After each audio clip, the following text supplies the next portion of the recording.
Hello दोस्तों, कैसे हैं आप सब। तो दोस्तों आज की वीडियो का जो टॉपिक है वो है ये जितनी भी विंटर में फूल देने वाले पौधे होते हैं उन पौधों से अच्छे फूल लेने के लिए इनको कौन सी खाद किस किस समय पर किस तरीके से दी जाए, पौधों की अच्छी ग्रोथ के लिए या फिर पौधों के ऊपर किसी भी तरह का मिलीबग या पेस्ट अटैक हुआ है उसके बचाव के लिए क्या किया जाए, या फिर आपने इन पौधों को अभी अभी अपने गार्डन में ऐड किया है, इनको रिपोर्ट करना है तो इनके लिए मिट्टी किस तरीके से तैयार की जाए। फिर चाहे वो आपका सीजनल पौधा हो या फिर परमानेंट पौधा हो, यानी कि चाहे गुलाब का पौधा हो या फिर मैरीगोल्ड का हो, इन सभी पौधों के लिए इस तरह से मिट्टी आपको तैयार करनी है। तो देखिए यहाँ पर हमने मिट्टी और खाद इन दोनों चीज़ों को बराबर मात्रा में लिया है और 10% रिवर्सेंड और 10% राइस हस्क को भी मिला लिया है। रिवर्सेंड और राइस हस्क को यहाँ पर हमने इसलिए मिलाया है क्योंकि विंटर में धूप कम निकलती है, पानी जल्दी से नहीं सूखता है, तो इनकी मिट्टी जितनी वेल ड्रेन होगी उतने ही आपके जो पौधे हैं लंबे समय तक चलेंगे, अच्छे से ग्रोथ करेंगे। कुछ चीज़ें और इसमें मिलानी है, जैसे कि एक गमले के हिसाब से एक मुट्ठी नीम खली और एक छोटा चम्मच फंगीसाइड पाउडर को मिला लेना है। अब बात करते हैं, देखिए कोई भी पौधा इस समय जब आप लोग रिपोर्ट कर रहे हैं तो इसकी रिपोर्टिंग के समय इस तरीके से अगर पॉली बैग में लगे पौधे आते हैं तो इनको देखिए इस तरीके से आराम से आपको निकालना है। नीचे से इनकी मिट्टी वगैरह को इस समय नहीं हटाना है, यानी कि जैसे कि मैरीगोल्ड हो गए, गुलदाउदी हो गए या फिर पिटोनिया हो गए, इनकी मिट्टी को हटाए बिना ही आपको पौधों को रिपोर्ट करना है। या फिर गुलाब और गुड़हल के पौधे भी आप लोग रिपोर्ट कर रहे हैं तो उनकी नीचे से 10% मिट्टी को ही हटाना है, ज़्यादा मिट्टी को नहीं हटाना है। किसी भी पौधे को रिपोर्ट करते हुए एक बात हमेशा आपको ध्यान रखनी है, चाहे आप किसी भी मौसम में पौधे को रिपोर्ट कर रहे हैं। देखिए पौधे का जो ये ऊपर वाला हिस्सा होता है इसको क्राउन पार्ट बोलते हैं, यानी कि ये वाला जो हिस्सा होता है इस हिस्से को हमेशा हल्का सा ऊपर करके उठा करके आपको लगाना है। इसकी साइडों की ये जो मिट्टी है वो नीचे की तरफ होनी चाहिए और बीच वाला हिस्सा हल्का सा ऊपर की तरफ उठा हुआ होना चाहिए, क्योंकि इसके बीच वाले हिस्से में पानी अगर भरा रह जाता है तो पौधा हमारा बहुत जल्दी खराब होने के चांस रहते हैं, इसलिए इस बात का ध्यान रखेंगे।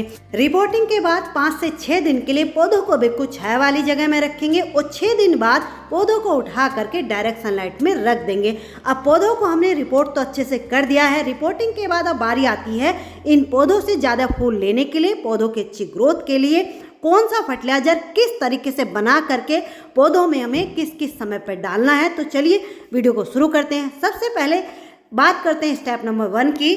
जैसा कि आप लोग ये मेरा साल्विया का पौधा देख रहे हैं, इसके ऊपर ये जो फूल खिले हुए हैं इन फूलों को देखिए इस तरीके से हमें हटा देना है, कट कर देना है। आप लोग ये सोच रहे होंगे कि इतने अच्छे फूल खिले हुए थे इनको हम क्यों हटा रहे हैं। इन फूलों को हटाना इसलिए ज़रूरी होता है, देखिए अगर आपको 2-4 फूल चाहिए फिर आप इनको मत हटाइए, लेकिन आपको अपने पौधे से ज़्यादा फूल भर के फूल चाहिए तो फिर इनको इस टाइम पर आप हटा लीजिए। जैसे कि ये जेरेनियम का पौधा है, देखिए इसके ऊपर जो फूल खिले हुए थे, जो नई कलियां बन रही थी, उन सबको भी मैंने हटा दिया है। देखिए अभी ये जो पौधे हैं बहुत छोटे हैं, जब तक हमारे जो पौधे हैं जिस भी पॉट में लगे हुए हैं उस पॉट को पूरी अच्छी तरीके से कवर ना कर लें, पौधे हमारे हेल्दी ना हो जाएं, अच्छे से ग्रोथ ना कर लें, तब तक आपको पौधों से फूल नहीं लेना है। अगर अभी से आप लोग इनसे फूल लेने लगोगे तो क्या होगा, पौधा पूरी एनर्जी फूलों को बनाने में, कलियों को बनाने में लगा देगा, तो पौधे की जो ग्रोथ है वो अच्छी नहीं होगी। तो इसलिए इस टाइम पर इन फूलों को पहले हटा दीजिए।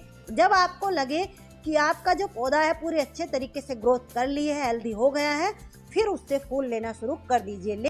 अब एक बात और यहाँ पर आपको ध्यान रखनी है, देखिए विंटर के कुछ पौधे ऐसे भी होते हैं जिनको आप ना ही पिंच कर सकते हैं ना ही उनके फूलों को हटा सकते हैं, जैसे कि ये प्रिमरोज यानी कि प्रिमुला हो गए या फिर जैसे सिनेनेरिया होते हैं, इनको आप लोग पिंच क्यों नहीं कर सकते। देखिए जैसे कि ये प्रिमरोज आप लोग देख रहे हैं, इसके यहाँ से बीच में से नीचे से कलियों का एक बंच बनता है, ऊपर को एक लंबी सी स्टिक निकलती है और वो कलियों को अगर आपने हटा दिया, पिंच कर दिया, तो फिर इसके ऊपर फूल नहीं आएंगे।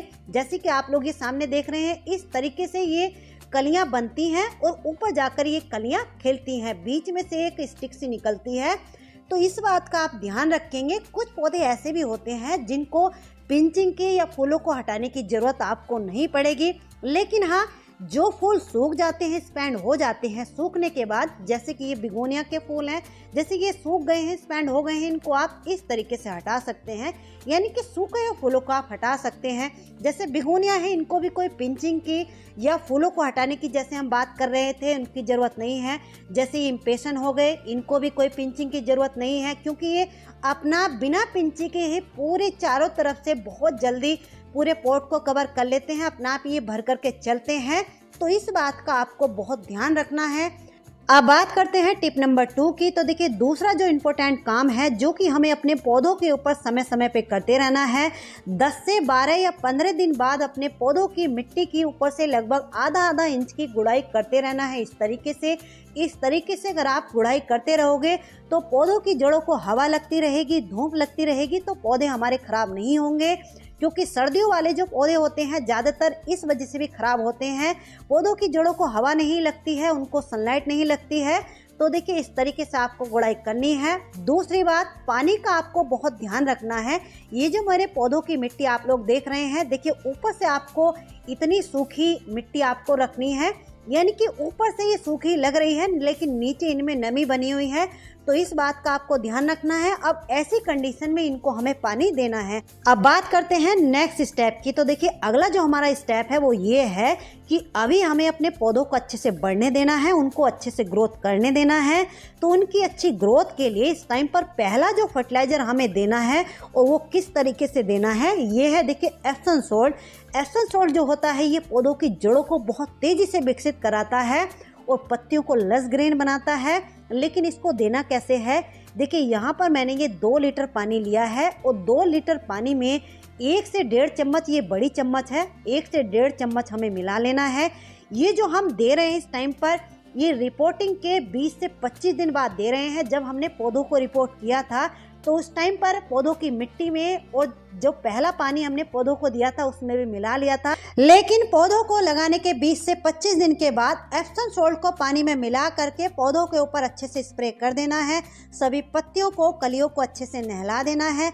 एप्सम सॉल्ट को पानी में मिला करके पौधों की मिट्टी में भी आप डाल सकते हैं, लेकिन इस तरीके से पत्तियों के ऊपर स्प्रे करने से आपको ज़्यादा अच्छा रिजल्ट मिलेगा। क्योंकि देखिए, खाना बनाने की जो प्रक्रिया होती है, फोटोसिंथेसिस का जो कार्य होता है पौधों में, वो पत्तियों के द्वारा ही होता है। तो इस तरीके से आप स्प्रे करोगे तो आपको ज़्यादा अच्छा रिजल्ट मिलेगा। और एप्सम सॉल्ट को आप 15 दिन में एक बार पौधों के ऊपर उपयोग कर सकते हैं। अब बात करते हैं दूसरे फर्टिलाइजर की। तो देखिए, ये है पोटैश। पोटैश का उपयोग हमारे पौधों से अच्छे फूल और कलियां लेने के लिए किया जाता है। ये आपको एग्रीकल्चर की शॉप से 25 से 30 रुपए केजी मिल जाएगी। ये पाउडर फॉर्म में भी आती है, दानेदार फॉर्म में भी आती है। पाउडर फॉर्म में जो होती है वो पानी में जल्दी से डिजॉल्व हो जाती है, लेकिन ये दानेदार फॉर्म में जो होती है इसको 2 से 3 मिनट लग जाते हैं अच्छे से घुलने में। तो देखिए, यहाँ पर मैंने थोड़ा सा पानी इसलिए लिया है क्योंकि थोड़े से पानी में ये जल्दी घुल जाते हैं। तो आप लोग देख सकते हैं 2 से 3 मिनट में ये जो दाने हैं अच्छे से घुल गए हैं। इनको घुलने के बाद देखिए, यहाँ पर हम 1 लीटर पानी ले रहे हैं, यानी कि 1 लीटर पानी में 1 चम्मच पोटैश को हमने डाला है। तो इसको देना कैसे है, जैसे कि आज आपने अपने सभी पौधों के ऊपर एप्सम सॉल्ट का स्प्रे किया है, आज से ठीक 15 दिन बाद ठीक इसी तरीके से अपने सभी पौधों में पोटैश का स्प्रे अच्छे से कर देंगे। मेजरमेंट फिर से ध्यान से सुन लीजिए, समझ लीजिए। अगर आप इन दोनों फर्टिलाइजर को अपने पौधों में प्रयोग कर रहे हैं, तो जैसे आज आपने एप्सम सॉल्ट का स्प्रे किया, आज से 15 दिन बाद पोटैश का स्प्रे करेंगे और पोटैश का स्प्रे करने के ठीक 15 दिन बाद फिर से आप एप्सम सॉल्ट का रिपीट करेंगे। तो इस तरीके से इन दोनों फर्टिलाइजर को आप अपने पौधों में देंगे। इन दोनों फर्टिलाइजर के बीच का जो गैप होगा, तो उस गैप में एक फर्टिलाइजर और अपने पौधों में हम डालेंगे, जिससे कि विंटर के जितने फ्लावरिंग प्लांट होते हैं इनका हमारा कंप्लीट फूड यानी कि कंप्लीट खाना हो जाएगा। तो देखिए, ये है गोबर की खाद। इसकी जगह आप लोग वर्मी कंपोस्ट या लीफ कंपोस्ट भी ले सकते हैं, लेकिन ध्यान रहे जोन से भी कंपोस्ट खाद आप ले रहे हैं वो अच्छे से डिकम्पोस्ट हुई होनी चाहिए। इसको देना कैसे है, देखिए इस तरीके से साइडों से अपने पौधे की पहले तो मिट्टी की गुड़ाई कर लेनी है। गुड़ाई करने के बाद इस तरीके से साइडों से खाद को डाल लेना है। जैसे कि 8 से 10 इंच का आपका एक पॉट है तो उसमें 1 से 1.5 मुट्ठी आप लोग इस तरीके से डाल सकते हैं। एक बात और यहाँ पर आपको ध्यान रखनी है, जब भी आप कोई भी खाद पौधों में डालते हैं हमेशा देखिए इस तरीके से साइडों से डालनी है। इसका जो मेन ट्रंक होता है बीच वाला हिस्सा वहाँ पर आपको नहीं डालना है। एक बात और ध्यान रखनी है, खाद को हमेशा या तो सुबह के टाइम या फिर शाम के टाइम ही अपने पौधों में देना है, क्योंकि दोपहर के टाइम में अगर पौधों में खाद डालोगे तो इनकी जो जड़ें हैं बहुत सैलो रहती हैं तो वो जल सकती हैं, इसलिए इस बात का भी आप ध्यान रखेंगे। अब बात करते हैं लास्ट स्टेप की। तो देखिए जितने भी धूप वाले पौधे हैं यानी कि सन लविंग प्लांट हैं उनको इस टाइम पर कम से कम 3-4 घंटे की सनलाइट मिलनी चाहिए, क्योंकि इस टाइम पर बहुत ज़्यादा तेज़ धूप नहीं निकल रही है। जितना ज़्यादा से ज़्यादा हो सके उनको सनलाइट मिलनी चाहिए। जो शेड लिविंग प्लांट हैं, छाया वाले प्लांट हैं, उनको छाया में रखिए, लेकिन जो धूप वाले प्लांट हैं उनको कम से कम 3-4 घंटे की या ज़्यादा से ज़्यादा जितना हो सके उतनी सनलाइट दीजिए। तो चलिए फ्रेंड्स, कैसी लगी आज की ये जानकारी? अच्छी लगी तो प्लीज़ वीडियो को लाइक ज़रूर कर दीजिए। मिलते हैं किसी नेक्स्ट वीडियो में नेक्स्ट टॉपिक के साथ, तब तक के लिए बाय, हैप्पी गार्डनिंग।